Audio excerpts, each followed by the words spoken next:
Welcome to Penrose Learning, where we make understanding easy. You begin by confirming which Apple ID, device, and region are affected. This ensures you're troubleshooting the right account. Next, inspect saved payment methods for expired cards, incorrect addresses, or bank restrictions, because most declines stem from those.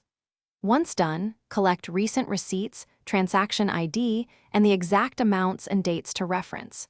You'll use these details in the next steps, so make sure everything is accurate before proceeding to Settings and Purchase History checks.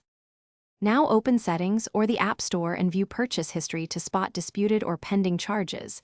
This reveals whether Apple processed or merely attempted billing. Then check Subscriptions because overlapping plans or family sharing can reroute charges, so adjust or cancel as needed. After that, update your payment method, add a backup card, or try Apple Pay where available, because banks sometimes accept different processors. If the charge still fails, you'll prepare to contact support with the transaction details you gathered earlier. Finish by contacting Apple support directly and provide the transaction ID, date, amount, and any receipt screenshots. Speaking clearly helps the agent locate the charge faster. Simultaneously, call your bank to confirm whether they blocked the payment due to fraud filters or 3D secure prompts, because banks often hold funds for safety.